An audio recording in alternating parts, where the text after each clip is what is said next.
তাফসীর ফি জিলালিল কোরআনের রচয়িতা সাইয়েদ কুতুব শাহিদ, নাম শুনছেন? গোটা বিশ্বব্যাপী তার নাম আর ডাক। তিনি ফি জিলালিল কোরআন লেখে গোটা বিশ্বের যুবকদের অন্তর কাঁপিয়ে দিয়েছিলেন। এই সমাজে তিনি জাহালাত দেখে এই জাহালাতের বিরুদ্ধে কলম ধরেছেন আর যুগশ্রেষ্ঠ তাফসীর রচনা করেছেন, তাফসীর ফি জিলালিল কোরআন। এটার অনেক ভাষায় ট্রান্সলেশন হয়েছে, বাংলায়ও পাওয়া যায়, খুব সম্ভব আল কোরআন একাডেমি লন্ডন এটা ট্রান্সলেট করেছে। তো উনি এই কালিমার পক্ষে থাকার কারণে, ইসলামী আন্দোলনের কারণে তৎকালীন প্রেসিডেন্ট জামাল আব্দুল নাসের ওনাকে ফাঁসি দেওয়ার আদেশ দিয়েছে, ফাঁসির কাস্টে ঝুলিয়ে মৃত্যুদণ্ডের অর্ডার করেছে। তো জেল কোডের নিয়ম অনুযায়ী যাদেরকে ফাঁসি দেওয়া হবে, হ্যাঙ্গিং করা হবে, হ্যাঙ্গিং করার ঘন্টাখানিক আগে ওই কারা কর্তৃপক্ষ থেকে নিয়োগ দেয়া জেলখানার ইমাম সাহেব এসে তাদেরকে লা ইলাহা পড়ায়। কি পড়ায়? লা ইলাহা ইল্লাল্লাহ পড়ায়। তো সাইয়েদ কুতুব শাহিদ উনিও যখন ওনাকে ফাঁসির কাস্টে ঝুলানো হবে, ওই মুহূর্তে জেল কোডের নিয়ম অনুযায়ী ইমাম সাহেব এসে সাইয়েদ কুতুব সাহেবকে বলতে আরম্ভ করলো যে আমি আপনাকে কালিমা পড়াতে এসেছি, আপনি পড়েন লা ইলাহা ইল্লাল্লাহ। সাইয়েদ কুতুব শাহিদ বললেন, আমারে কালিমা শিখাতে এসো না, আমি কালিমা খুব ভালো জানি। যেই কালিমা পড়ার, যে কালিমা তুমি ফাঁসির আসামিদেরকে পড়ানোর কারণে মান্থলি বেতন পাও, ওই কালিমার ব্যাখ্যা করার কারণে আমাকে ফাঁসির কাস্টে ঝোলা লাগছে। তুমি কালিমা পড়াও, তুমি বেতন নাও, আর আমি কালিমার ব্যাখ্যা করার কারণে আমার ফাঁসি হয়, তার মানে তোর কালিমা আর আমার কালিমা এক কালিমা না। কালিমার মধ্যে পার্থক্য আছে না নাই? ইমানের মধ্যে পার্থক্য আছে না নাই? কালেমায় কালেমায় পার্থক্য আছে। ওই কারা কর্তৃপক্ষের নিয়োগ করা ইমাম সাহেবের লা ইলাহা ইল্লাল্লাহ আর তাফসীর ফি জিলালিল কোরআনের রচয়িতা সাইয়েদ কুতুব শাহিদের লা ইলাহা এক কালিমা নয়, এক লা ইলাহা নয়। চিল্লায় কোন ঠিক কিনা? পার্থক্য আছে, আলাদা। এজন্য আসল লা ইলাহার অনুসারী হতে হবে। লা ইলাহার ধারক এবং বাহকরা হচ্ছে সত্য এবং ন্যায়ের পক্ষে। যত বিপদ আসে, যত আপদ আসে, যত ঝুঁকি আসে, পাহাড় সম ঝুঁকিকে ডিঙ্গিয়ে তারা লা ইলাহার কালেমার পতাকাকে উড়িয়ে দেয়। চিল্লায় বলেন ঠিক কিনা? এজন্য ইমানে ইমানে পার্থক্য আছে। আমরা যেন আসল ইমানদার হতে পারি, আল্লাহ তৌফিক দাও। আমিন। আর জোরে পড়েন আমিন। আমরা সব সময় যেন আল্লাহর জিকির দিয়ে হৃদয়টাকে সিক্ত রাখতে পারি, তুমি তৌফিক দাও। আমিন। বিশ্বনবী বলেছেন, লা ইয়াজালু লিসানুকা রাতবান মিন যিকরিল্লাহ। তোমার জিহ্বাটা যেন আল্লাহর জিকিরে সব সময় ভিজা থাকে। কি থাকে? সব সময় যেন পড়ি সুবহানাল্লাহ, আলহামদুলিল্লাহ, লা ইলাহা ইল্লাল্লাহ। সব সময় যেন আমরা পড়ি আল্লাহু আকবার। বিশ্বনবী বললেন, আহাব্বুল কালাম ইলাল্লাহি আরবাহ। খেয়াল রাখবেন, আল্লাহর কাছে সবচেয়ে প্রিয় কথা চারটা। কয়টা? আহাব্বুল কালামি ইলাল্লাহি আরবাহ। আল্লাহর কাছে সবচাইতে প্রিয় কালাম হচ্ছে চারটা। লা ইয়াদুররুকা বিআইয়িহিন্না বাদাতা। এই চারটার কোনটা দিয়ে শুরু করবে এটা তোমার ব্যাপার, আগে পরে করলেও কোনো সমস্যা নাই। চারটার একটা হচ্ছে সুবহানাল্লাহ, আরেকটা হচ্ছে আলহামদুলিল্লাহ, আরেকটা হচ্ছে লা ইলাহা ইল্লাল্লাহ, আরেকটা হচ্ছে আল্লাহু আকবার। এজন্য সব সময় আল্লাহর জিকির করতে রাজি আছেন তো? আল্লাহরে ডাকতে রাজি আছেন? ফাযকুরুনি ওয়াশকুরুলি। আল্লাহ বলেন, যদি আমার জিকির করো আমিও তোমাদের জিকির করি, যদি আমার স্মরণ করো আমিও তোমাদের স্মরণ করি। আবার বিশ্বনবী বললেন, আল্লাহ ঘোষণা দেন, ফাইন যাকারানি ফি নাফসি যাকারতুহু ফি নাফসি। আমার বান্দা যদি একা একা আমার জিকির করে আমিও আমার বান্দাকে একা একা স্মরণ করি। ওয়া ইন যাকারানি ফি মালাইন যাকারতুহু ফি মালাইন খায়রিম মিনহু। আর মহা সম্মেলনে যদি বান্দা আমারে স্মরণ করে আমি এর চাইতে শ্রেষ্ঠ মহা সম্মেলন ফেরেশতাদেরকে নিয়ে আমার বান্দাকে স্মরণ করি। ওয়া ইন তাকাররাবা ইলাইয়া শিবরান তাকাররাবতু ইলাইহি দিরাআন। আমার বান্দা যদি আমার দিকে এক বিঘত আসতে চায় আমি আমার বান্দার দিকে এক হাত এগিয়ে যাই। আমার বান্দা যদি আমার দিকে এক হাত আসতে চায় আমি আমার বান্দার দিকে দুই হাত চলে যাই। ওয়া ইন আতানি ইয়ামশি আতাইতুহু হারওয়ালা। আর আমার বান্দা যদি আমার কাছে হেঁটে হেঁটে আসতে চায় আমি আমার গোলামের দিকে দৌড়ে দৌড়ে যাই। ওই আল্লাহরে ভুলে গিয়ে আমরা মাজারে যে সেজদা দেই, কপাল পোড়া। আছে না নাই? দোদেল বান্দা কালমা চোর, না পায় শ্মশান না পায় ঘোর, দিন থাকিতে আয়রে পথে ছাইড়া দে ভণ্ডামি ভণ্ডামি ভণ্ডামি ভণ্ডামি, ছাইড়া দে ভণ্ডামি। ঠিক কি না? ভণ্ডামির সাথে আমাদের সম্পর্ক আছে? মাজার পূজার সাথে ইসলামের কোনো সম্পর্ক আছে? নামাজ কালাম পড়ে না ইবলিস শয়তানের নানা, আছে না নাই? এই এলাকায় মনে হয় নাই, অনেক জায়গায় আছে দেখবেন লাল সালু দিয়ে ইয়া উঁচু করা। সাইয়েদনা আলীকে মদিনায় বিশ্বনবী পাঠালেন আর বললেন যত উঁচু মাজার দেখো ভেঙে মাটির সাথে গুড়িয়ে দাও।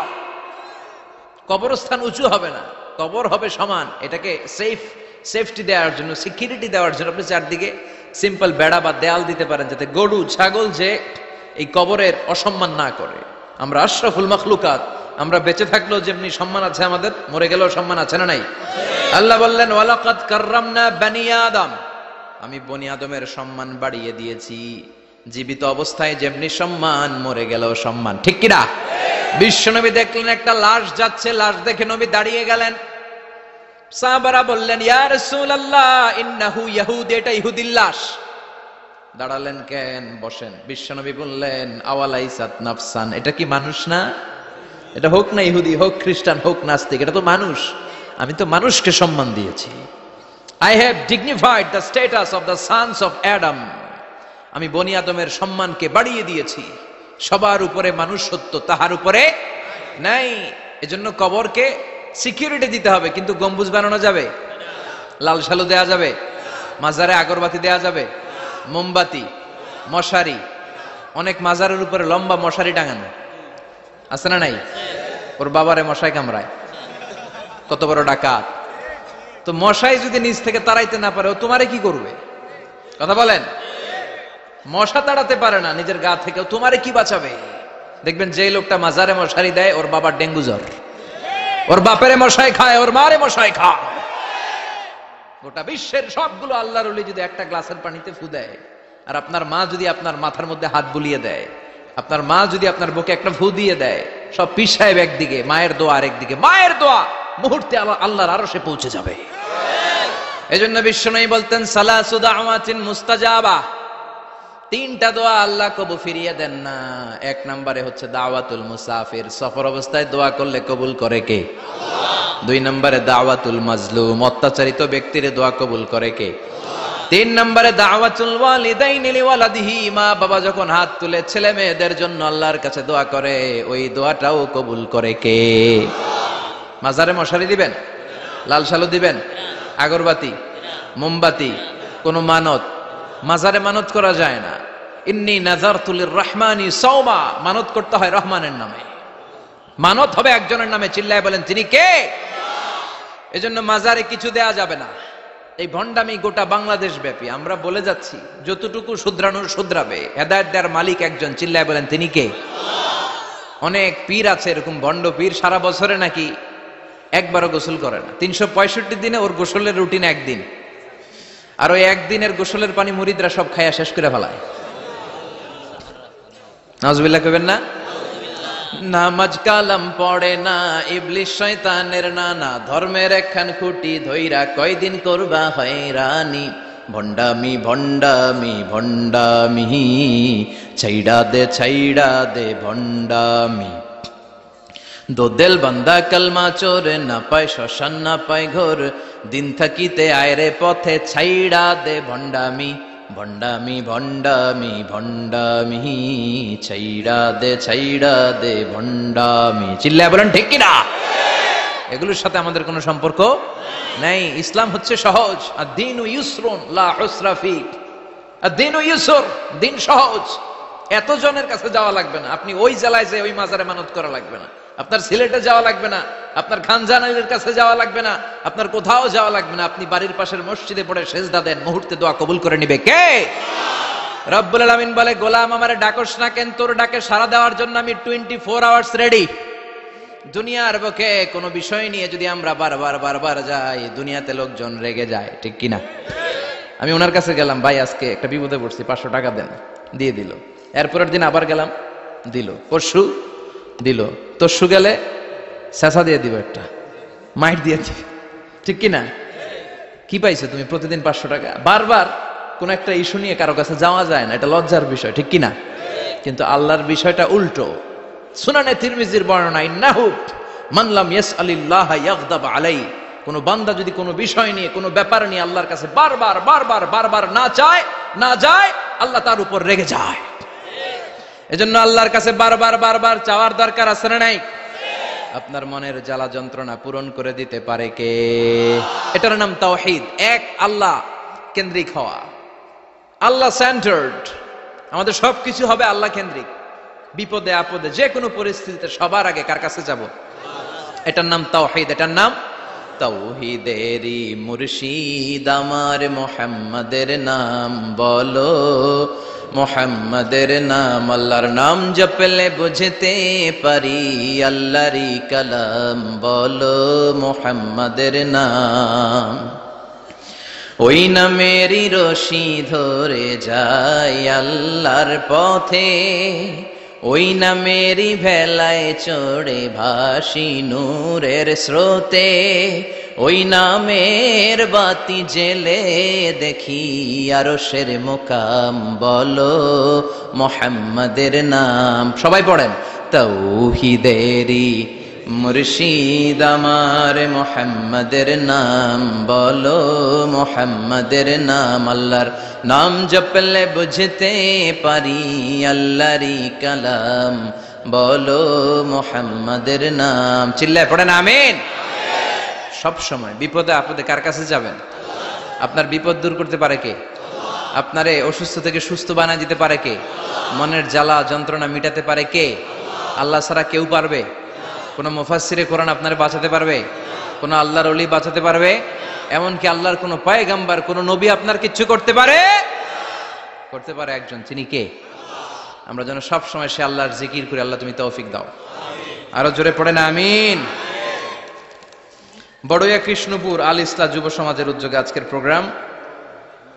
আজকের প্রোগ্রামের প্রধান অতিথি জনাব মোহাম্মদ ইমাম হোসেন সরকার, চেয়ারম্যান ১ নং সুহিলপুর ইউনিয়ন আসছিলেন, তাই না? সালাম দিয়ে গেছে। ওয়ালাইকুম আসসালাম। আলাইকা ওয়া আলাইহিস সালাম।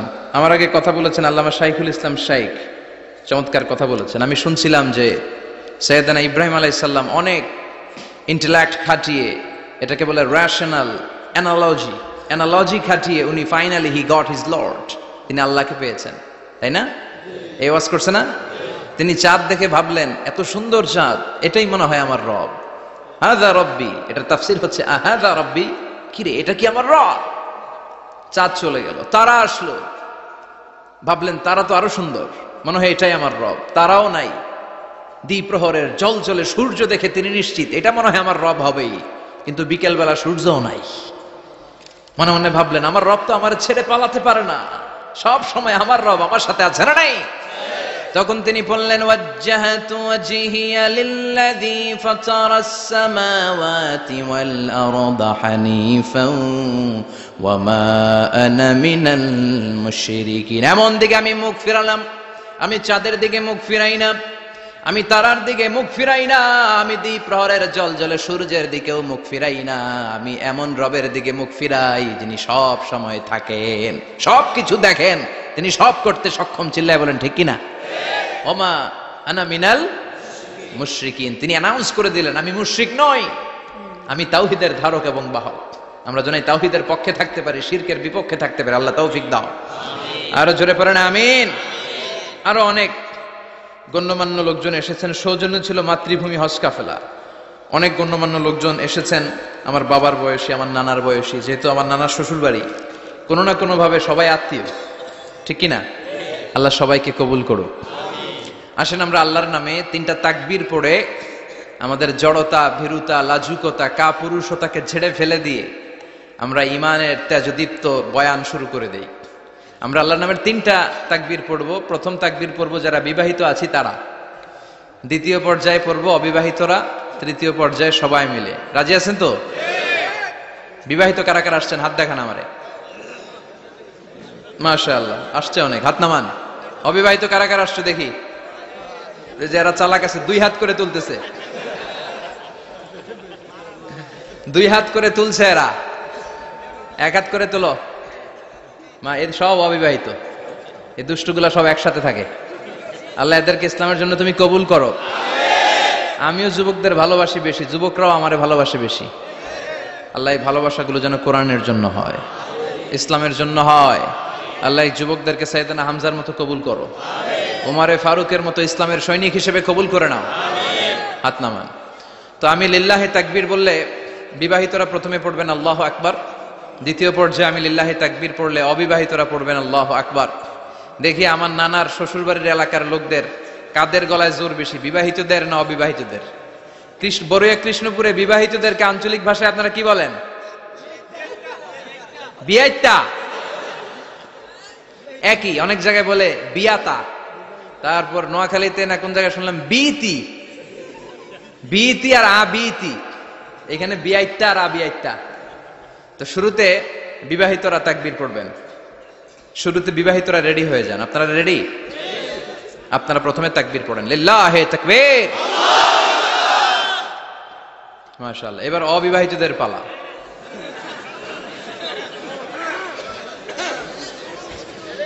অবিবাহিতরা রেডি?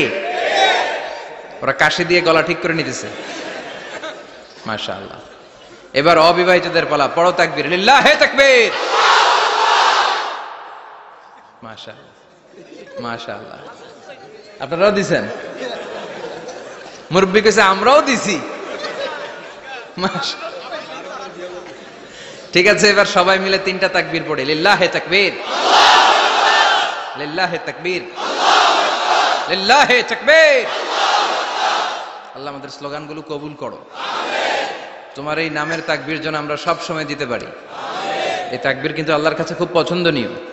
আমি একটু আগে বলছিলাম না যে আহাব্বুল কালামি ইলাল্লাহি আরবা, আল্লাহর কাছে সবচেয়ে প্রিয় বাক্য চারটার মধ্যে একটা হচ্ছে আল্লাহু আকবার। চারটার একটা কি? সব সময় এই তাকবীরের সাথে থাকবেন তো?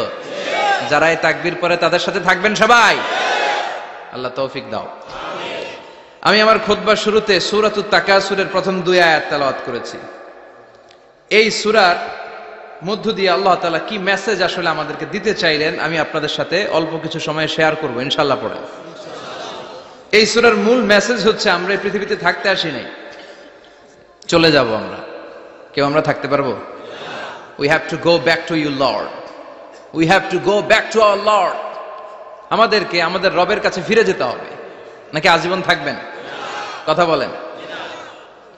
চলে যেতে হবে। কখন যে কে চলে যায় তার কোনো ঠিক নাই, হ্যাঁ, কেউ জানি না, কিন্তু এতটুকু জানি যে চলে যাব। গত কয়েকদিন আগে এদেশের আপকামিং একজন ইয়াং স্কলার হুট করে চলে গেলেন। নাম শুনছেন? কি নাম?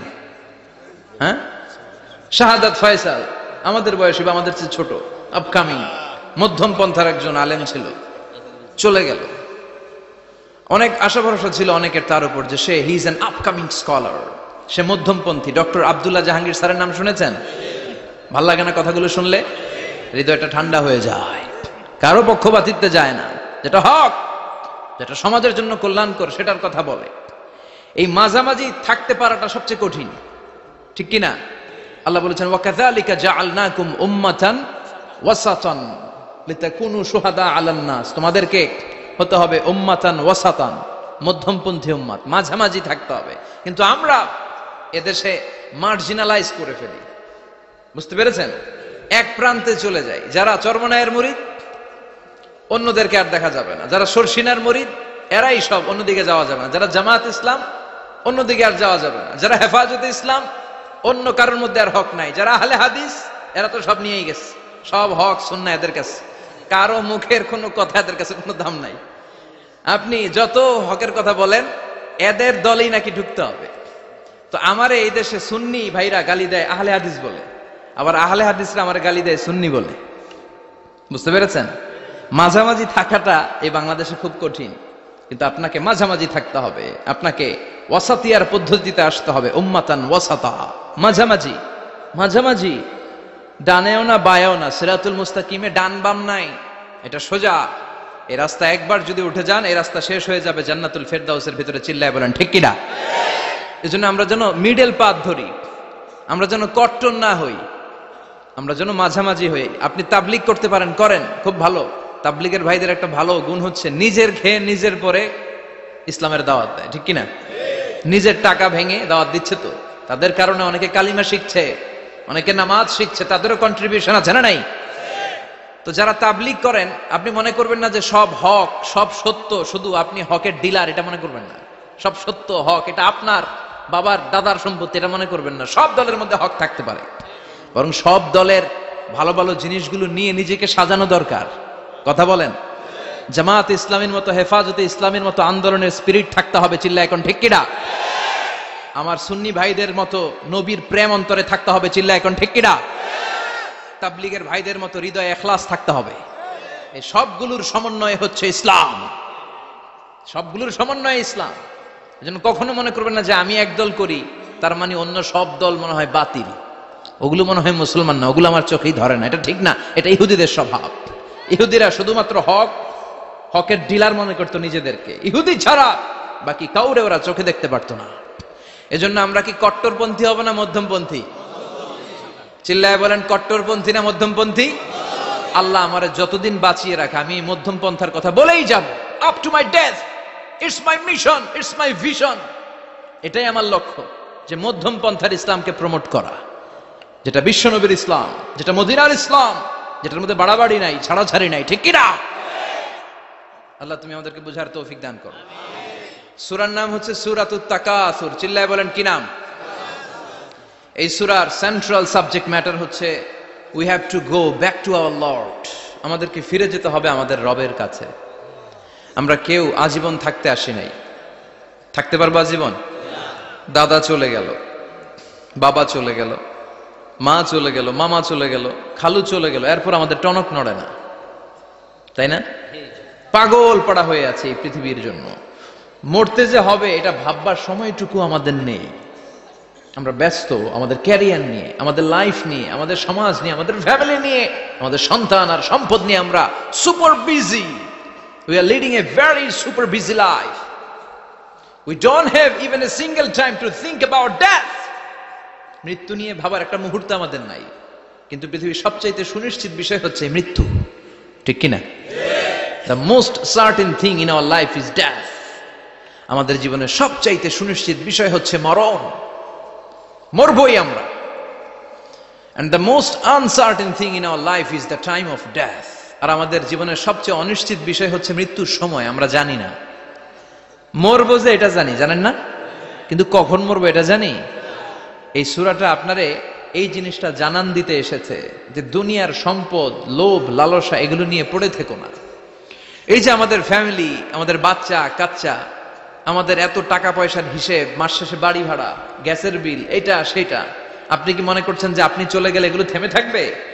কিছুই থেমে থাকবে না, সব চলবে আগের মতো, থাকবেন না আপনি। এজন্য শাহাদাত ফয়সাল ওনার ফেসবুকে সর্বশেষে লিখে গিয়েছিল, আমি হীন দুনিয়া, মানে এমন দুনিয়া যেটাতে আমি নাই।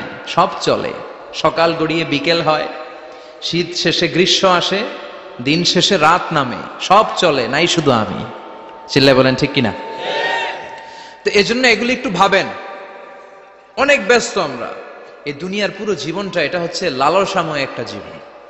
লোভ, মরিচিকা, মায়াজাল, এই মায়াজালে আমরা আটকে আছি। ফলে মৃত্যুর কথা আমরা ভুলে গিয়েছি। পাগলের মতো ছুটছি, আরো টাকা লাগবে, আরো খ্যাতি লাগবে, আরো যশ লাগবে, আরো দাপট লাগবে আমার। এত টাকা দিয়ে কি হবে? এত সম্পদ দিয়ে কি হবে? এত ব্যস্ততা দিয়ে কি হবে তোমার? স্টপ, থামুন, অনেক হয়েছে, আন্না, থামুন। Take a rest, take a breath and think about death. Think that you have to go back to your Lord. একটু বসেন না, একটু ভাবেন যে আমাকে চলে যেতে হবে, চলে যেতে হবে। এই কোলাহল, এই ব্যস্ততা এগুলো থাকবে, থাকবো না আমি। সাইয়েদনা ওমর ফারুক বলেছেন, মুতু ক্বাবলা আন তামুতু, মরার আগে একবার মরো। হাসিবু ক্বাবলা আন তুহাসাবু আলাইকুম, তোমার হিসাব নেওয়ার আগে তুমি একবার নিজের হিসাবটা করো না। কাগজ বের করে একটু লিখো না কি কি ভালো কাজ করছিলা, যেগুলো দিয়ে নাজাতের ওয়াসিলা হতে পারে, 1 2 3, আর কি কি আকাম কুকাম করছো দেখো না, লিখে দেখো তোমার অবস্থাটা কি। মরার আগে একবার মরো। মরার আগে খাটের মধ্যে শুয়ে শটান করে চোখ বন্ধ করে একবার মরার ভান করে দেখেন কেমন লাগে। চোখটা বন্ধ করেন আর ভাবেন আপনি নাই, কি কি হতে পারে ভাবেন। আপনার ছেলেমেয়েরা কান্না জুড়ে দিবে, আপনার প্রাণের স্ত্রী বিলাপ শুরু করে দিবে, বন্ধু বান্ধবের চিৎকার আর মাতম, স্থানীয় এলাকার মসজিদে ঘোষণা, অমুক এলাকার নিবাসী অমুক ভাই অমুকের ছেলে অমুক দুনিয়ায় নাই।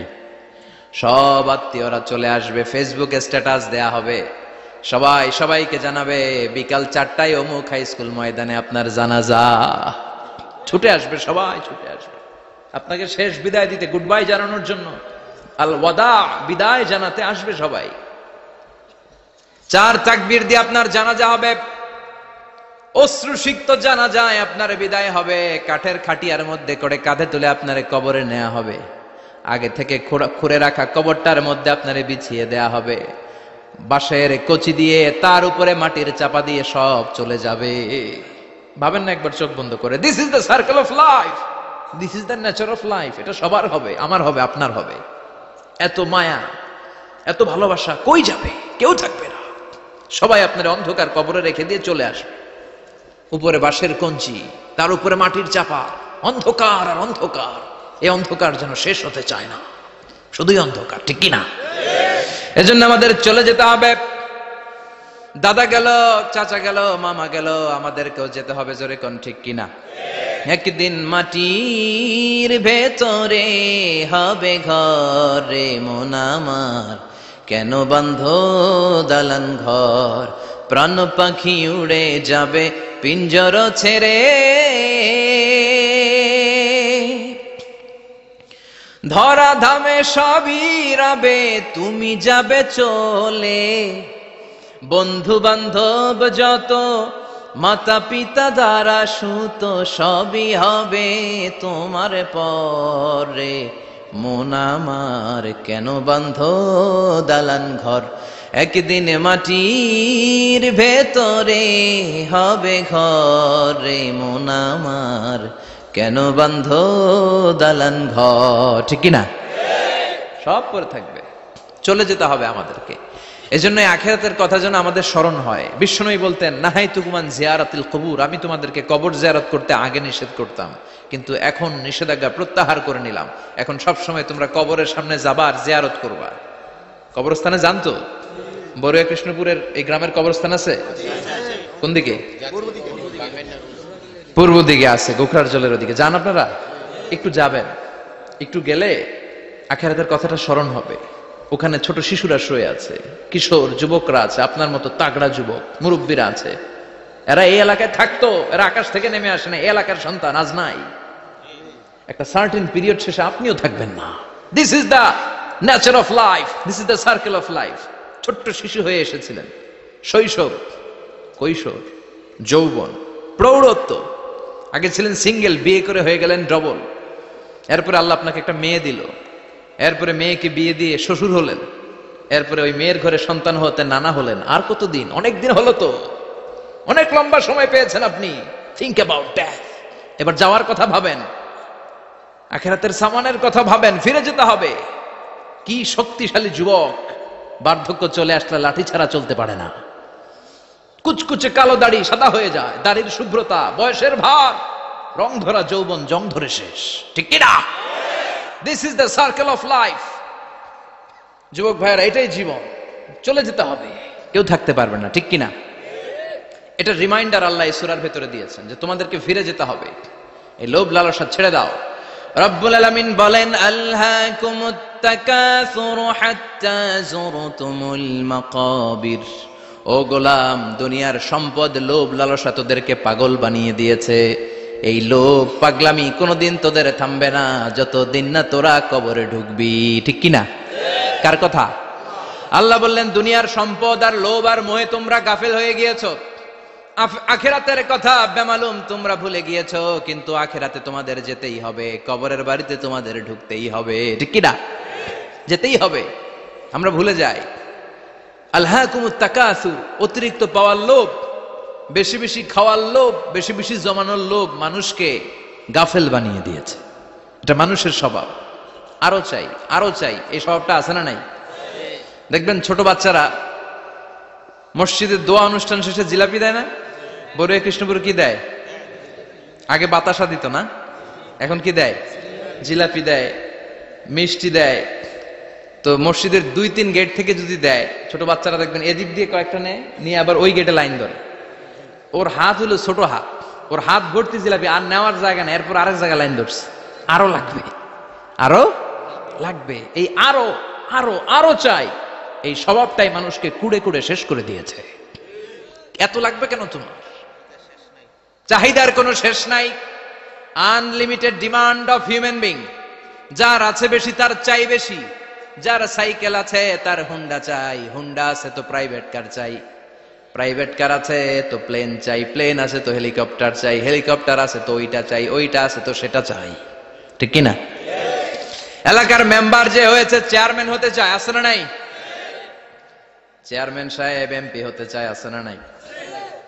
এমপি সাহেব মন্ত্রী হতে চায়, আছে না নাই? মন্ত্রী সাহেব প্রধানমন্ত্রী হতে চায়, আছে না নাই? কিন্তু এই দেশে সুযোগ নাই। কথা কন, এই দেশের প্রধানমন্ত্রী সিলেক্টেড। 2-3 জনের বাইরে কেউ প্রধানমন্ত্রী হইতে পারবি না, ঠিক কিনা? আমার এই জীবনে তো আমি 2-3 জনেরই দেখলাম। বেগম খালেদা জিয়া, মাননীয় প্রধানমন্ত্রী শেখ হাসিনার ছোট্টবেলা দেখেছি এরশাদকে, আমরা তখন ছোট। তো মানুষের চাহিদার কোনো শেষ নাই, যার আছে বেশি তার চাই বেশি। এজন্য বিষ্ণু বলেছেন, উনজুরু ইলা মান হুয়া আসফালা মিন, তোমার চেয়ে যে খারাপ আছে ওর দিকে তাকাও। ওয়ালা তানজুর মান হুয়া আ'লা মিন, তোমার চেয়ে যে ভালো আছে ওর দিকে তাকায়ও না, তোমার চেয়ে যে খারাপ অবস্থানে আছে ওর দিকে তাকাও। অনেকে নিজের অবস্থান নিয়ে সুখী না, এরকম আছে না নাই? আল্লাহ আমার এটা দিল না রে, ওইটা দিল না রে, পাইলাম না রে, কিচ্ছু হয় না, কি করব জীবন, হতাশ। আসলে আছে কিন্তু অনেক, কিন্তু শুকরিয়া নাই, ডাকাত, ঠিক কি না? নিজের অবস্থান নিয়ে সুখী না, কিন্তু অনেক লোক আছে তারা আপনার অবস্থানে পৌঁছতে চায়। তাদের দিকে তাকিয়ে দেখেন, আপনি যে অবস্থানে আছেন এই অবস্থানে পৌঁছাটা অনেকের কাছে স্বপ্ন। তারা প্রতিনিয়ত সংগ্রাম আর স্ট্রাগল করে যাচ্ছে আপনার অবস্থানে পৌঁছতে, আর আপনি এটা নিয়ে সন্তুষ্ট না। শেখ সাদির নাম শুনেছেন? বালাগাল উলা কাশাফাত দুজা, এই কবিতাটার রচয়িতা ইরানের বিখ্যাত এক কবি। উনি একবার আর্থিক সমস্যার মধ্যে দিয়ে সময় কাটাচ্ছেন, টাকা নাই, পয়সা নাই, পায়ে দেওয়ার মতো জুতা নাই। উনি খুব দুঃখ পেলেন, হায় রে, আমি ইরানের এত বড় কবি, আমার পায়ে দেওয়ার মতো জুতা নাই। দুঃখ ভরা মন নিয়ে রাস্তায় হাঁটতে বেরোলেন। হাঁটতে হাঁটতে হঠাৎ দেখলেন একটা লোক শুয়ে শুয়ে কাঁদছে, ওই লোকটার 2টা পাই নাই, পাই নাই। উনি সেজদায় পড়ে গেলেন, আল্লাহর কাছে ক্ষমা চাইলেন, আল্লাহ অনেক দিয়েছ, শুকর আলহামদুলিল্লাহ। এজন্য যেই পরিস্থিতিতেই থাকি না কেন আমরা কি পড়বো? জোরে বলেন, কি পড়বো? এজন্য আল কানাতু মিনাল ইসলাম, অল্পে তুষ্ট থাকার নাম হলো ইসলাম। সম্পদ লাগবে কিন্তু সম্পদের পাহাড় লাগবে না, ঠিক কি না? অল্প খান, অল্প পড়েন, অল্প জামান, অল্পের ভেতরে বরকত ঢুকায়া দিছে কে? দেখবেন যাদের সম্পদ অল্প তারা সুখী বেশি। জরিপে এটা দেখা গিয়েছে, অনেক সার্ভেতে এটা এসেছে, যারা সম্পদশালী এরা দুঃখী বেশি, এদের দুঃখ বেশি, টেনশন বেশি। খুব স্বাভাবিক, টাকা যার বেশি রোগ তার বেশি, টাকা যার বেশি টেনশন তার বেশি, টাকা যার বেশি ঘরে শান্তি তার কম, আছে না নাই? ঘরের ভেতরে অশান্তি, ছেলে কথা শোনে না, ছেলে টানে গাঞ্জা, মেয়ে করে পরকিয়া, আছে না নাই? স্ত্রী কথা শুনে না, ভালোবাসা নাই, ঘরটা জাহান্নামের টুকরা। রোগ বালাই, এক একটা হসপিটাল বিল পরিশোধ করতে মাসে 5 লাখ 10 লাখ, আছে না নাই?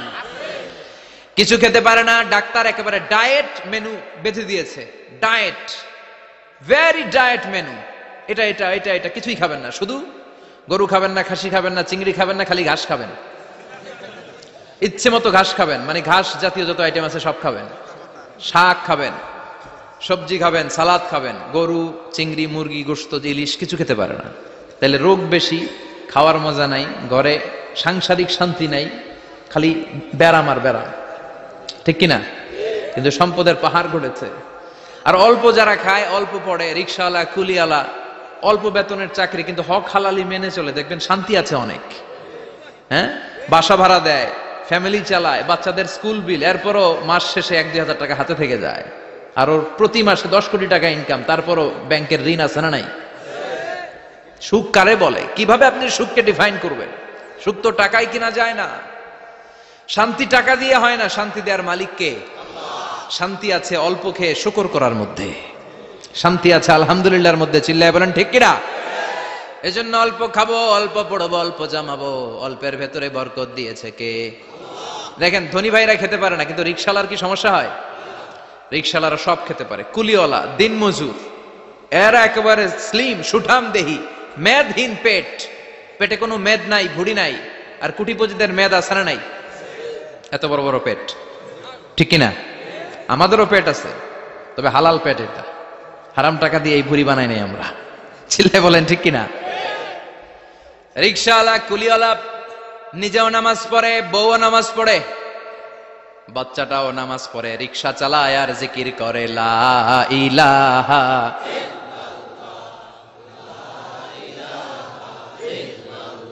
লা ইলাহা ইল্লাল্লাহু মুহাম্মাদুর রাসূলুল্লাহ সাল্লাল্লাহু। সুখ আর শান্তি, তাদের ঘরে সুখ। ধনী কুটিপতি ভিআইপি সিআইপি এদের রাতে ঘুম নাই, 1 ঘন্টা ঘুমানোর জন্য 4টা ট্যাবলেট খাওয়া লাগে, এরকম আছে না নাই? কিন্তু ঘুমের জন্য যে ট্যাবলেট খাওয়া লাগে রিকশাওয়ালা এটা জানেই না। ওর যেখানে রাইত ওইখানেই, ওর মাথা বিছনায় লাগতে দেরি, ওর ঘুম আসতে দেরি হয়, ওর ঘুমে নাকের ডাকের আওয়াজে ট্রাকের ইঞ্জিনও ফেল। সুবহানাল্লাহ পড়েন। এজন্য অনেক বেশি সম্পদের পাহাড় করা লাগবে, এই চিন্তা যেন আমাদের মাথায় না আসে। চিল্লায় বলেন ঠিক কিনা? এজন্য রব্বুল আলামিন বলেন আলহাকুমুত তাকাসুরু হাত্তা যুরতুমুল মাকাবির। বেশি বেশি সম্পদ উপার্জনের আকাঙ্ক্ষা তোমাদেরকে আখিরাত থেকে গাফেল বানিয়েছে। এই গাফলতি কশিনকালেও তোমাদের কমবে না যতক্ষণ না তোমরা কবরে ঢুকবা। হাত্তা যুরতুমুল মাকাবির, মাকবারাতুনের প্লুরাল মাকাবির, যতক্ষণ না কবরে না ঢুকবা, কবরস্থান তোমার আবাসস্থল না হবে, ততক্ষণ পর্যন্ত এই চাই চাই মানসিকতা কমবে। মানুষের স্বভাব হলো আরো চাই, আরো চাই, আরো চাই করে ফকিরেরা। কারা? আল্লাহ গালি দিয়ে বললেন তোরা সব ফকিরনি। তোরা কি? ইয়া আইয়ুহান নাসু আনতুমুল ফুকারাউ ইলাল্লাহ ওয়াল্লাহু হুয়াল গানিয়ুল হামিদ। সুবহানাল্লাহ পড়েন। আল্লাহ ডেকে বললেন গোলাম আনতুমুল ফুকারা ইলাল্লাহ, তোমরা সবাই ফকির, ধনী হলো একজন, তিনি কে? আল্লাহ শুধু ধনী, আর মানুষের স্বভাব হচ্ছে আরো চাই, আরো চাই। ওর 2 তলা বিল্ডিং, আমার 3 তলা লাগবে। ওর 2টা গাড়ি আছে, আমার 3টা লাগবে। আছে না নাই? বিশ্বনবী বললেন কিয়ামতের আগ দিয়ে মানুষের মধ্যে আকাঙ্ক্ষায় প্রতিযোগিতা বেড়ে যাবে, প্রতিযোগিতামূলক টেন্ডেন্সি। কার চেয়ে কে বড় হতে পারে, কার চেয়ে কে বেশি টাকার পাহাড় বানাতে পারে। আছে না নাই? বিশ্বনবী বললেন ওয়া আনতারাল হুফাতাল উরাতাল আলাতা রিয়া আশ-শাইয়াতা তাওয়ালুনা ফিল বুনিয়ান। কিয়ামতের আগে এমন কিছু লোক যাদের গায়ে দেওয়ার মতো জামা ছিল না, পায়ে দেওয়ার মতো জুতা ছিল না, পেটে দেওয়ার মতো খাবার ছিল না, সমাজের কেউ তাদেরকে চিনত না। হঠাৎ করে এই লোকগুলো ধনী হয়ে যাবে। And they will start to construct, they will compete to construct high rises building in the cities. শহরে গ্রামে এরা বড় বড় বিল্ডিং বানানো শুরু করবে। এই উঁচা উঁচা বিল্ডিং আমাদের সমাজে আছে না নাই?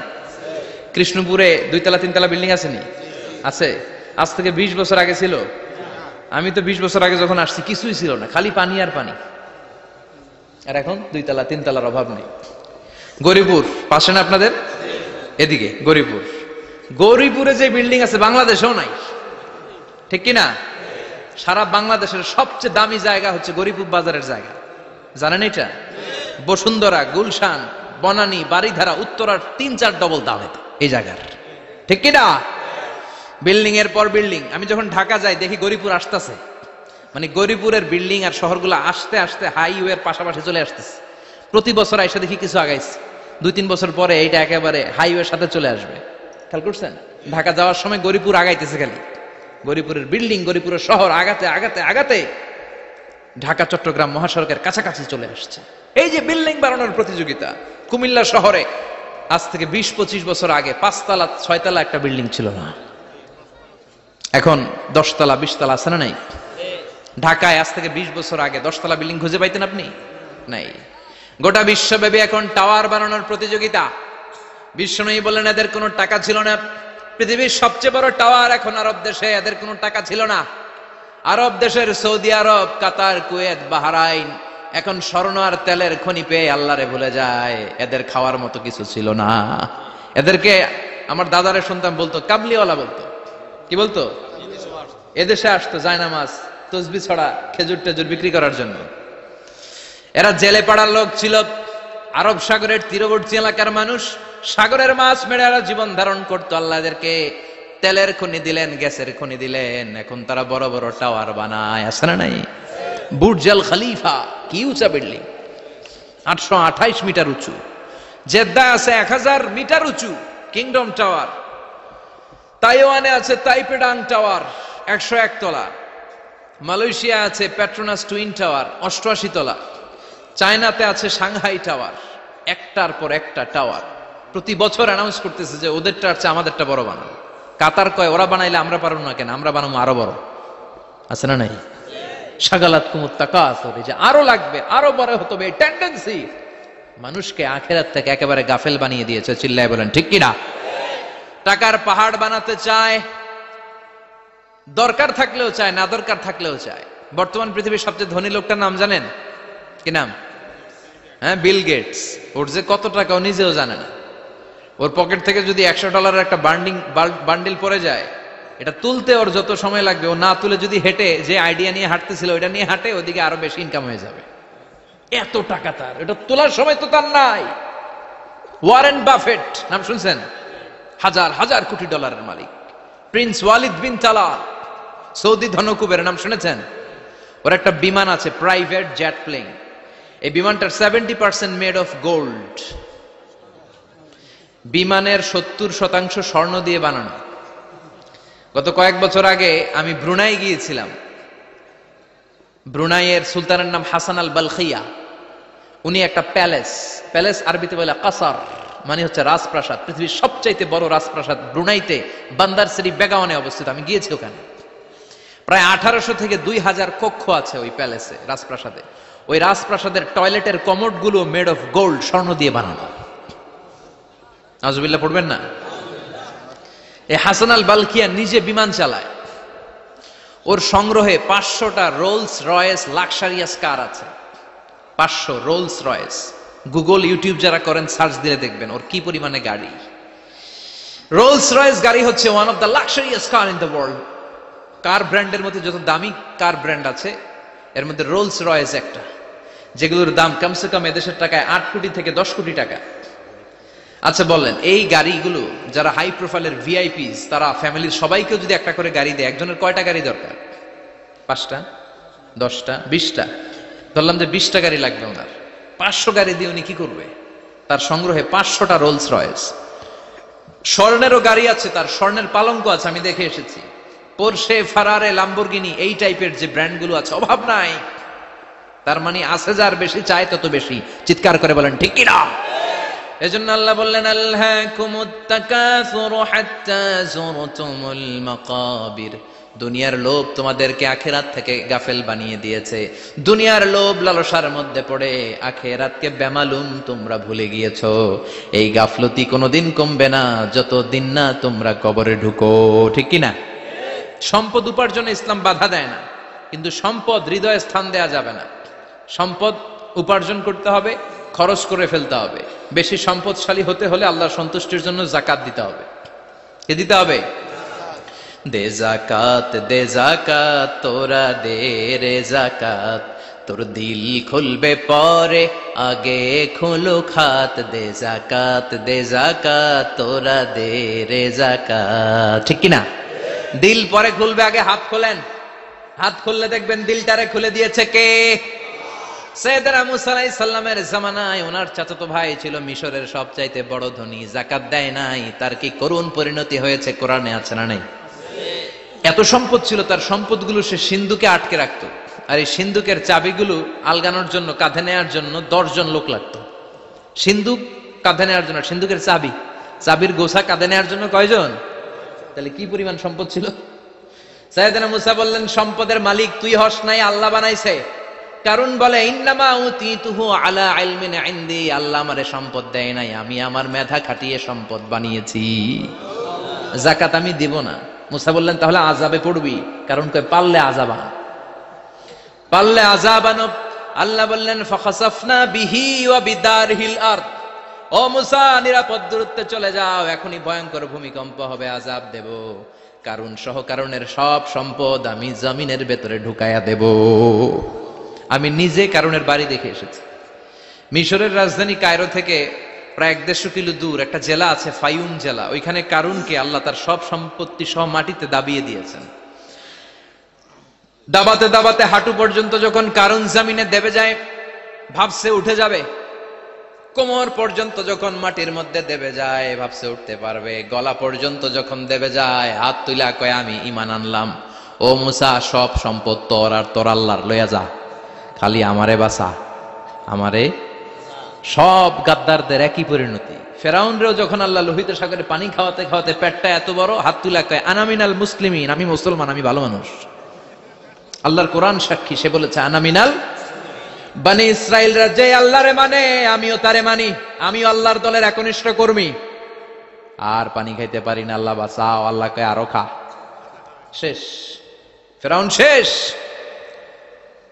নমরুদ শেষ, কারুন শেষ। পুরো সম্পদ সহ আল্লাহ কারুনকে জামিনের ভেতরে দাবিয়ে দিলেন। এজন্য সম্পদ যাদের বেশি, জাকাত দেওয়ার দরকার আছে না নাই? দারিদ্রতা বিমোচনের জন্য জাকাত দিবেন। জাকাতের শাড়ি লুঙ্গি এইভাবে না, অনেকে কিন্তু দেয় জাকাতের শাড়ি, জাকাতের লুঙ্গি, জাকাতের গামছা, এরকম ডাকাইত আছে না নাই? বাংলাদেশে এমনও হয়েছে জাকাতের শাড়ি দিবে বলে সে পত্রিকায় নিউজ করেছে, আর ওই শাড়ি আনার জন্য শাড়ি দিবে 5,000, মানুষ এসেছে 5 লক্ষ। পদপৃষ্ঠ হয়ে 11 জন নারী এক জায়গায় মারা গিয়েছে। কিয়ামতের দিন আল্লাহ বিচারের কাঠগড়ায় এই বিজনেস ম্যাগনেটকে দাঁড়িয়ে সেদিন জিজ্ঞাসা করবে যে কেন তুই এদেরকে কষ্ট দিয়েছিলি? চিল্লা এখন ঠিক কিনা? এদের মৃত্যুর দায়ভার এই শিল্পপতি এড়াতে পারবে না। জাকাতের শাড়ি, জাকাতের লুঙ্গি বিতরণের জন্য আল্লাহ তোমারে ধনী বানায় নাই। ধনীদের দায়িত্ব হলো গরিবের হাতে সম্পদ পৌঁছে দেয়া। ও ফি আমওয়ালিহিম হাক্কুন লিসাইলি ওয়াল মাহরুম। গরিব আমার কাছ থেকে সম্পদ আর জাকাত নিয়ে সে আমার প্রতি করুণা করেছে। আমি জাকাত দেই বলে আমি কোনো দয়া দেখাই নাই। কথা বুঝতে পেরেছেন? আইডিয়াটা ক্লিয়ার করে নেন। জাকাত দেয়া আমার জন্য কি?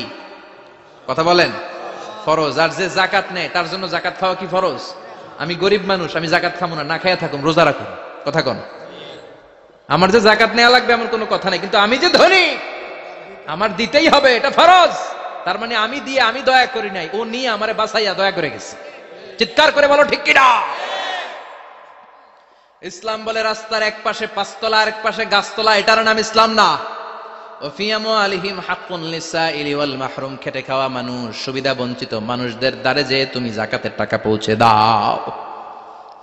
জাকাতকে ফরজ করা হয়েছে দারিদ্রতা বিমোচনের জন্য।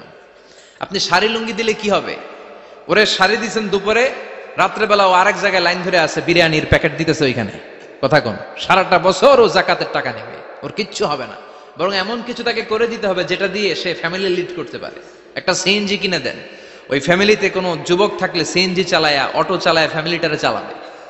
একটা টঙের দোকান করে দেন, চায়ের দোকান, চা বিক্রি করে ফ্যামিলিটারে চালাবে। অস্ট্রেলিয়ান একটা গাই কিনে দেন, গরুর দুধ বিক্রি করে তার ফ্যামিলি চলবে। কিংবা মাছের একটা খামার করে দেন, মুরগির খামার করে দেন, ঠিক কিনা? ওমরে ফারুক বলতেন এমন ভাবে জাকাত দাও যাতে করে যাকে জাকাত দিয়েছে জীবনে কোনোদিন সেজন্য আর কারো কাছে যে হাত পেতে জাকাতের জন্য দাঁড়িয়ে না থাকে। এই বিধানটা কার? এজন্য আল্লাহ বললেন আলহাকুমুত তাকাসুরু হাত্তা যুরতুমুল মাকাবির। দুনিয়ার লোভ লালসা তোমাদের কমবে না যতদিন না তোমরা কবরে ঢোকো। কার কথা? চিল্লায় বলেন কার? এজন্য দুনিয়ার প্রতি যে আমাদের লোভ, এটা কি বাড়াইতে হবে না কমাইতে হবে? এই দুনিয়ার জীবন এটা ক্ষণিকের। আমাল হায়াতুদ দুনিয়া ইল্লা মাতাউল গুরুর। এটা ভোগের সামগ্রী, আজ আছে কাল না, এটা হাতের ময়লা। দুনিয়ার এই জীবনের দৃষ্টান্ত হচ্ছে 4টা স্বর্ণের টুকরা আর 3টা লাশের মতো। স্বর্ণের টুকরা 4টা, চিৎকার করে বলেন তো কয়টা? লাশ 3টা, জোরে বলেন কয়টা? অনেক অনেক আগের যুগের 3 জন যুবক জীবিকার তাগিদে তারা বের হয়েছে কর্মসংস্থান করে খাবে। পথিমধ্যে তারা গুপ্তধন পেয়েছে, স্বর্ণের বার পেয়েছে, এত বড় বড় 4টা পেয়ে তারা মহা খুশি। আমাদের আর কাজ করা লাগবে না, এগুলো বেচে আজীবন খাবো, সুখে থাকবো। তো 3 জন মিলে বললো 4টা স্বর্ণের টুকরা 3 জনের মধ্যে ভাগ করে দেওয়ার আগে একজন এক কাজ কর, বাজার থেকে কিছু রুটি নিয়ে আয়, খুব ক্ষুধা লেগেছে, খেয়ে নেই। একজন রে রুটি আনতে পাঠিয়ে 2 জন মিলে ভাবে ওইটারে যদি মেরে ফেলতে পারি তাহলে তো তোর আর আমার মধ্যে কোনো ঝামেলা নাই। স্বর্ণের টুকরা কয়টা? তুই নিবি 2টা, আমি নেব 2টা। আর যেটারে রুটি আনতে পাঠাইছে ওইটা মনে মনে ভাবতেছে রুটির মধ্যে বিষ মিশাই নিয়ে যাব। কি মিশাবো? বিষ খাইয়া ওইটা শেষ, সবগুলো আমার। তো বিষ মিশাই নিয়ে আসছে, আর আগের পরিকল্পনা অনুযায়ী এই 2 জন মিলে তাকে নৃশংসভাবে হত্যা করেছে। হত্যার পরে কয় প্রচন্ড ক্ষুধা লাগছে, লো আগে খায়া লই। দুইজন মিলে বাজার থেকে আনা ২০ মাখানো রুটি খেয়ে ওই দুইটাও শেষ। স্বর্ণের জায়গায় স্বর্ণ পড়ে আছে, স্বর্ণগুলো নেয়ার মতো মানুষ আর নাই, ঠিক কিনা? এজন্য মানুষের এই চাহিদা কমবে না। বিষ্ণু বলেন, লাউ আন্না লিকুল্লি ইবনে আদম ওয়াদিয়ান মিন যাহাব আহাব্বা আই ইয়াকুনা ইলাইহি ওয়াদিয়ান। আল্লাহ প্রত্যেককে, আমাদের প্রত্যেককে যদি একটা করে স্বর্ণের পাহাড়ের মালিক বানিয়ে দেয়। কয়টা করে পাহাড় দেখছেন কোনদিন? কই দেখছেন? চিটাং গেছিলেন? এই চট্টগ্রামে গেলে দেখা যায় কি পাহাড়। এই একটা পাহাড় স্বর্ণের, এক একটা স্বর্ণের পাহাড়ের মালিক যদি আমাদের এক একজনকে বানায় দেয়া হয়, এরপর আমরা চাবো আরেকটা স্বর্ণের পাহাড়ের মালিক কেমন করে হওয়া যায়। আচ্ছা বলেন তো, একটা স্বর্ণের পাহাড় আমার 14 পুরুষ বিক্রি করে খাইলেও শেষ করতে পারবো এটা? তো আরেকটা কেন লাগবে আমার? ওয়ালাই আমলা আফাহু ইল্লা তুরাব। বিষ্ণু বলেন, কবরের মাটি যতক্ষণ না তোর মুখে না ঢুকবে, তোর এই চাওয়া চাওয়া খাই খাই সব বন্ধ হবে না। এজন্য আল্লাহ বললেন, আলহাকুমুত তাকাসুরু হাত্তা যুরতুমুল মাকাবির। দুনিয়া তোমাদেরকে গাফেল বানিয়ে দিয়েছে, গাফলতি কমবে না যতদিন না কবরে ঢুকো। কবরে ঢুকা লাগবে, কবরে ঢুকা লাগবে না? কবরে আমাদেরকে যেতেই হবে, যেখানেই থাকেন। কবরের প্রশ্ন আছে না নাই? অনেকে বলে, হুজুর বিমান হামলায় মারা গিয়েছে, বিমান জ্বলে পুড়ে ছাই হয়ে গিয়েছে, তার কবর কোথায়? তার আত্মাটা যেখানে আছে ওই জায়গায় প্রশ্ন আছে না নাই? অনেকে বলে, হুজুর সাগরের মধ্যে পড়ে মারা গিয়েছে, তিমি মাছ খেয়ে ফেলেছে, তার কোনো অস্তিত্ব নাই, কিন্তু তার রুহুটা আছে না নাই? প্রতিটা রুহু সংরক্ষণ করে কে? প্রত্যেকটা আত্মা আল্লাহর কাছে সংরক্ষিত থাকে। প্রতিটা রুহু, প্রতিটা মানুষ মালাকুল মাউতকে দেখতে পায়। আপনিও দেখবেন, আমিও দেখব। মুমিনদের কাছে এসে মালাকুল মাউত একজন যুবকের বেশে সাদা ধবধবে জুব্বা পরে সুগন্ধি মেখে মুমূর্ষু ব্যক্তির শিওরে বসে বসে বলে, ইয়া আইয়াতুহান নাফসুল মুতমাইন্না, হে প্রশান্ত আত্মা, উখরুজি ইলা মাগফিরাতুল্লাহি ওয়া রিদওয়ানি, আল্লাহর ক্ষমা আর দয়ার দিকে বের হয়ে আসো। বলা মাত্রই মুমিনের আত্মাটা স্মুথলি বের হয়ে আসে। কাফান মিন আকফানিল জান্নাহ, হানুত মিন হানুতিল জান্নাহ, জান্নাত থেকে আনা সুগন্ধি কাফনের মধ্যে পেঁচিয়ে তিনি রূহটাকে নিয়ে ইল্লিনে চলে যায়। সরাসরি দেখে মালাকুল মাউতকে। আর যারা ইসলাম বিরোধী, কোরআন বিরোধী, তাদের সামনে এসে মালাকুল মাউত ত্রাস সৃষ্টি করে। আগে ধমক। হাইওয়েতে মাঝে মাঝে ডাকাতি হয় না? বাসগুলোর মধ্যে যখন ডাকাতি হয়, বাসে থাকে 50 জন, ডাকাত ঢুকে 5 জন। এই 5 জনের ভয়ে সবগুলো পেশাব করে দেয়, কারণ ত্রাস সৃষ্টি করে। এসেই চাইনিজ কুড়াল দিয়ে আগে কুবায় দেয় 4-5 জনের। রক্ত দেখে কি দেওয়ার সব আগে রেডি করে রাখে। মালাকুল মাউত এসে কাফের নাস্তিক মুশরিকদের সামনে সেরকম একটা ত্রাস সৃষ্টি করে, ভয়ে লোকটা কাঁপতে থাকে। ওর কাছে ভদ্র ভাষায় কথা বলে না, সুন্দর জামা পরে আসে না, কালো কুচকুচে চেহারা, ভয়ঙ্কর একটা রূপ নিয়ে, আকৃতি নিয়ে ইসলাম বিরোধীদের মাথার সামনে আসে, দুর্গন্ধযুক্ত চেহারার দেহ নিয়ে ধমক দিয়ে বলে, ও পাপাত্তা, ইয়া আইয়াতুহান নাফসুল খাবিসা উখরুজি ইলা গাদাবিল্লাহ, হে পাপাত্তা, আল্লাহর রাগ, ক্রোধ আর গজবের দিকে বের হয়ে আয়। মুমিনের আত্মা বলার সাথে সাথে যেমনি মুমিনের দেহ থেকে বের হয়ে জান্নাতি কাফনের ভেতরে ঢুকে, কাফেরদের আত্মাও কি এরকম তাড়াতাড়ি বেরোতে চায় নাকি? কাফেরদের আত্মা বেরোতে চায় না। ডানে দৌড়, বায়ে দৌড়, সামনে দৌড়, পেছনে দৌড়, আহা দৌড়াদৌড়ি করে। মালাকুল মাউত এটাকে টেনে হিচড়ে, একটা জীবিত ছাগলকে জবেহ না করে, জবাই না করে, তার চামড়া উল্টা দিকে টেনে হিচড়ে বের করলে ছাগলটা যত কষ্ট পায়, এর চেয়ে কমসে কম 70 গুণ বেশি কষ্ট দিয়ে কাফের মুশরিক আর গাদ্দারদের রূহ কবজ করা হয়। আল্লাহ এই পরিস্থিতি থেকে তুমি আমাদের বাঁচাও। মুমিনদের রূহ যেমনি কবজ হয়, ওইভাবে রূহ কবজের ব্যবস্থা করে দিও। ইমানের মৃত্যু নসিব করে দিও, শাহিদি মৃত্যু নসিব করে দিও। আমাকে শহীদ করে সেই মিছিলে শামিল করে নিও, যে মিছিলের নেতা মীর হামজা, খোবায়েবে খাব্বাব, আল্লাহর কাছে ছিল অতি প্রিয়, শামিল করে নিও। আমাকে শহীদ করে সেই মিছিলে শামিল করে নিও। পড়েন আমিন। আর জোরে পড়েন আমিন।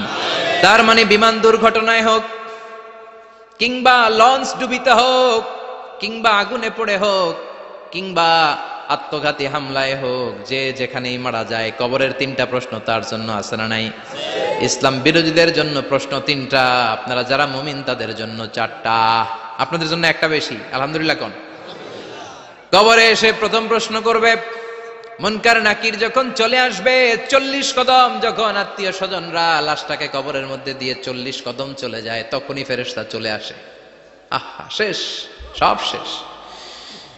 এসেই পরীক্ষা শুরু। মার রব্বুক, তোর রবের নাম কি? চিল্লায় বলেন, আমাদের রবের নাম কি? আমরা বলবো রব্বি আল্লাহ, আল্লাহ আমারে রব। দমে দমে তনু মনে তারি অনুভব। পড়েন, আল্লাহ আমারে রব।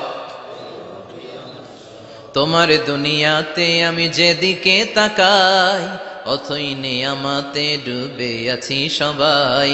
পাখ পাখালির গানে শুনি তসবিহ কলো রব, তসবিহ কলো রব, আল্লাহ আমারে রব।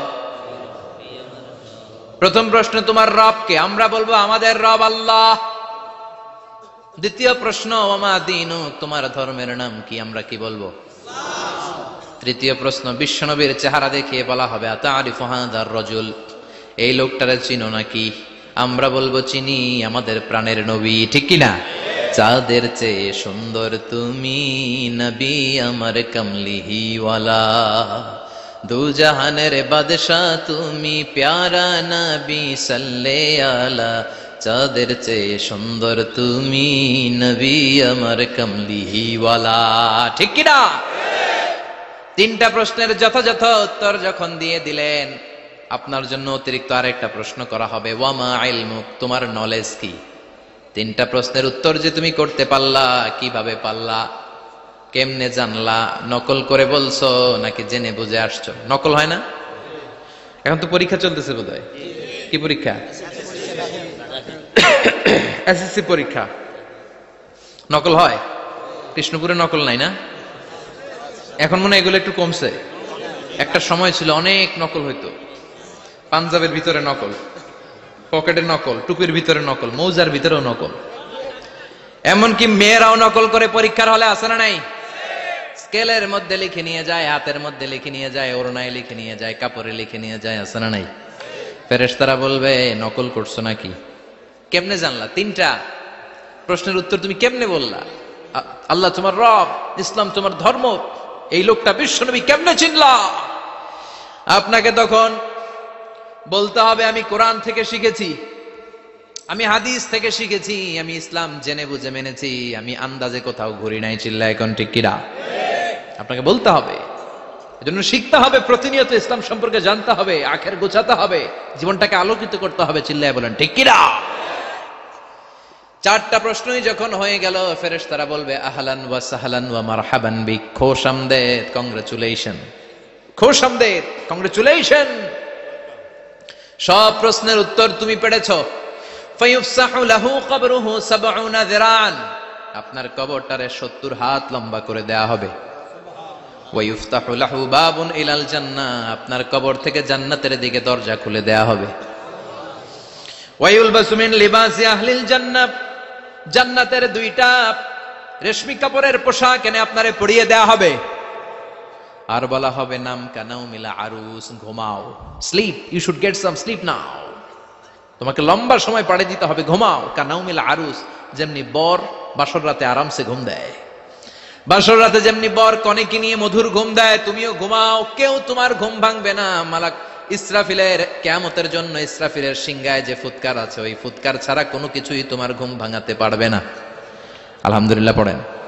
আল্লাহ আমরাও যেন 4টা প্রশ্নের উত্তর দিয়ে লম্বা একটা ঘুম দিতে পারি, পড়ে না আমিন। ওয়াম্মাল কাফির ওয়া আহলুশ শিমাল, আর ইসলাম বিরোধী যারা, তাদের সামনে আসবে মালাকান আসওয়াদান আজরাকান, কৃষ্ণ বর্ণের দেহ, নীলাভ বর্ণের 2টো চোখ, গায়ের রং কালো, চোখের রং নীল। দেখতে কেমন লাগে? আলিফ লাইলার ভূতের মতো। কথা কন?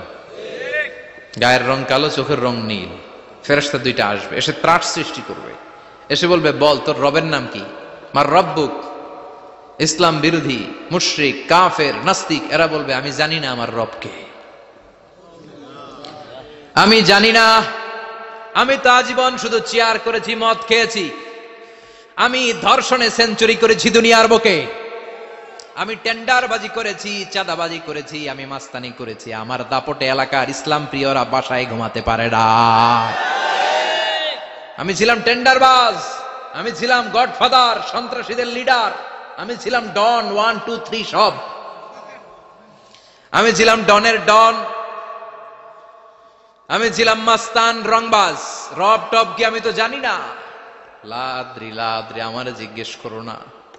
আবার প্রশ্ন করা হবে ওমা দীনুক, তোর ধর্মের নাম কি? বলবে লা আদরি, আমার কোনো ধর্ম নাই, আমার কোনো ধর্ম নাই। আমি শুধু মৌজ মাস্তিতে ছিলাম, আমি আনন্দ ফুর্তি করেছি, ইসলাম নিয়ে আমার মাথা ব্যথা ছিল না। আজীবন ইসলামরে আমি বাস দিয়েছি, চিল্লায় বলেন ঠিক কিনা? ইসলাম বিরোধীদের সাথে ছিল আমার চলাফেরা, আমার সব সাঙ্গপাঙ্গ ছিল গুন্ডা বদমাশ ইসলাম বিরোধী। রব কি, ইসলাম কি, এগুলো আমি জানি না। আমার এগুলো জিজ্ঞেস করো কেন? ধর্ম কি আমি জানি না, আমি কিচ্ছু মনে করতে পারছি না। 3 নাম্বার প্রশ্ন করা হবে আচ্ছা আরিফু হাদার রাজুল, দেখো তো এই লোকটারে চিনো কিনা? কয় না, চিনি না, তবে মনে হয় এই লোকটারে দুনিয়ার বুকে আমি গালি দিতাম, এই লোকটার বিরোধিতা করতাম, ব্লগের মধ্যে এই লোকটার ব্যাপারে কুৎসা রটনা করতাম, এই লোকটার কার্টুন বানিয়ে আমি হিংসা ছড়িয়ে দিতাম, এই লোকটার ব্যাপারে আমি এলাকার মধ্যে অপপ্রচার চালাতাম। ফেরেশতারা বলবে তাই? এই ছিল তো ডিউটি। দাঁড়া, এখনই আমাদের খেলা শুরু, এখনই শুরু। ফায়ুতরাকু বিমাতারিকা মিন হাদিদ, লোহার একটা হাতুড়ি দিয়ে মাথা থেকে পা পর্যন্ত পিটানো হবে, পিটিয়ে ওর গোশতর হাড্ডিগুলোকে থেতলে ফেলা হবে। ওয়ায়ুকালু লিল আরদি ইলতাইমি, কবরের দুই পাশের মাটিরে বলা হবে এবারে দুই দিক থেকে তোরা চাপ দে। চাপ দেয়া হবে, ধাক্কা ধাক্কি করেও সে সুবিধা করতে পারবে না। মাটি আস্তে আস্তে আস্তে আস্তে দেহের দুই দিকে লেগে এমন জোরে দুইটা চাপ দিবে, ফাতাখতালিফা আদলাউহু, তার ডান পাশের পাজরের হাড্ডি বাম দিকে ঢুকে যাবে, বাম দিকের হাড্ডি ডানে চলে যাবে। বিশ্বনবী বললেন এই হাতুড়ি দিয়ে পিটানোর শাস্তি, কবরের চাপ দেওয়ার শাস্তি চলতেই থাকবে হাত্তাল কিয়ামা, কিয়ামত পর্যন্ত। আল্লাহ এই কবরের শাস্তি থেকে আমাদের বাঁচাও। আমরা এই আযাব পেতে চাই না, আমরা যেন ঠিকভাবে কবরের 4টা প্রশ্নের উত্তর করে দিয়ে লম্বা ঘুম দিতে পারি। আল্লাহ তুমি তৌফিক দাও। এজন্য আল্লাহ বললেন গোলাম দুনিয়া নিয়ে পাগল হয়ে থেকো না, এই দুনিয়ার জীবন আসল জীবন নয়, আসল জীবন হলো কবরের জীবন। জোরে বলেন ঠিক কিনা? এই জন্য মাঝে মাঝে কবরে যাবেন, কবরস্থানে দাঁড়িয়ে চিন্তা করবেন এই জায়গায় আমারও আসতে হবে। দিন যাবে, রাত আসবে, বৃষ্টি হবে, শীত আসবে, কেউ আমার দেখতে আসবে না, একা থাকতে হবে। একা, বড় একা, অন্ধকার, বড়ই অন্ধকার। ওই কবরের জীবনের সামান গোছানোর দরকার আছে না নাই? ওই কবরে সুখে শান্তিতে থাকতে চাইলে নামাজ পড়ার দরকার আছে না নাই? কোরআন পড়ার দরকার আছে না নাই? ছেলে মেয়েগুলোরে মানুষের মতো মানুষ করার দরকার আছে না নাই? আজকে যিনি উপস্থাপক চমৎকার কথা বললো, আমরা যেন মাদককে না বলি, আমরা যেন ফেন্সিডিলকে না বলি, আমরা যেন ইসলামের পক্ষে থাকি, আমরা ইসলামের কোন বিপক্ষে শক্তির সাথে যেন হাত না মিলাই। সব সময় যেন আমরা কোরআনের পক্ষে থাকি, ইসলামের পক্ষে থাকি। 5 ওয়াক্ত সালাত গুলো যেন জামাতের সাথে আদায় করি, আব্বা আম্মার যেন খেদমত করি, আর বিনয়ী মানুষ যেন হতে পারি। ঠিক কিনা? আল্লাহ আমাদের সবাইকে কথাগুলো বুঝার ও আমল করার তৌফিক দান করো।